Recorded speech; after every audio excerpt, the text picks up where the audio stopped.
Good night, my name is Joseph Grandes, and this is my project number one, in which I will be talking about relativism. So, about the origins of this theory, and there is actually not a certain point of which this theory was created, so we couldn't name some specific authors of this term. But we could say that the first person that used this term in a writing text was John Grote in his Exploratio Philosophica, where he describes relativism as a mask over the nature of reality, a mask that, of course, every person sees differently. But if we go a bit further back, we see that a German, William Traugott Kirk, also used this term before, and he described it as the assumption that everything that we experience is a mere personal perception, and as consequence, it has no universal value. But if we go still further back in the past, we see that this term is found in the very beginnings of the Western philosophy, and where we find Protagoras talking about relativism and discussing it with Plato. And they were really the first persons that we know that ask and think how it could be possible that one thing or one action or behavior could be seen differently for different people. So the core idea, the main idea of this theory is that actually there are no universal truths. It is impossible to be objective about many topics. So we could say that the truth is created and it depends mainly on the observer and the context of the object or the action that we want to analyze. And as consequence, this means that we can infer actually based on that there are no things like good actions or bad actions. There are just different actions. So we couldn't actually uh, claim that a culture or a system of beliefs is morally superior or morally good or wrong. We can just say that they are just different, and we can analyze it as that, as different things, not as bad or good. And of course, relativism tries to explain many aspects of philosophy and human behavior in general. So, for example, the morality of the things, the way that we can learn, and the beauty, the aesthetic of the objects, for example. That's why there are exist this kind of subdivision of the theory, just to name a few. So to synthesize this theory, we can divide it into three main aspects that we saw the last week.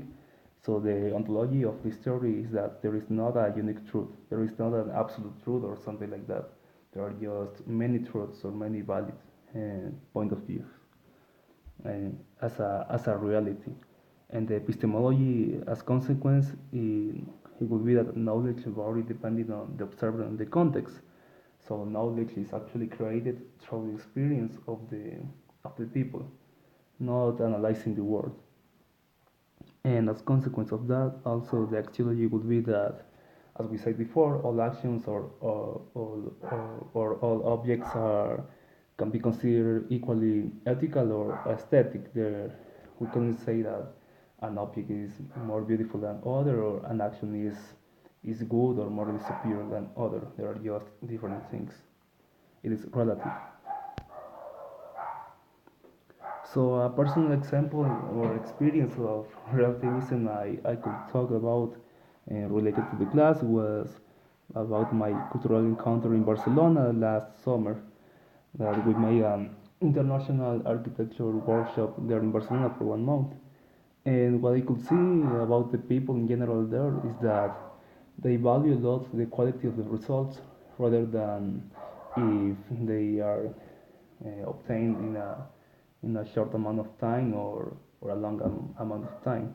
For example, students of architecture, they often tend to delay their workshops or their classes so they can concentrate fully on them later. So it is normal for an student there to graduate in 6, 7, or even 8 years compared to the 5 years that we're supposed to graduate. And also, for example, an architectural project there could take almost 3 times longer than it could take here in Ecuador, because there is very value the quality of the building, the quality of the design, the quality of the experience of the project. Here is more like just quantity, and making more projects and more is better. So that's a different thing of seeing things, I think, about this. And as final reflections and conclusions about this, I think that relativism actually is very useful for things like social sciences, in which there are many complex topics and many different areas to study, and as human behavior itself and culture. So it is almost impossible to measure them in a very objective way.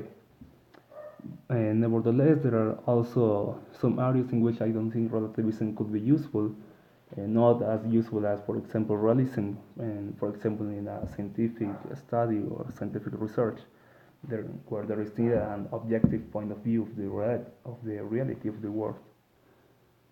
And yeah, also something I was thinking about while researching this is that if relativism claimed that all theories could be equally valued, and isn't that a kind of paradox? Isn't that just a claim of an absolute truth? Maybe. And I don't know, it's something I was thinking about, and I think it is interesting, but I would have to go deeper on that. So that would be my presentation, and this is my list of references I used in my research. Thank you very much.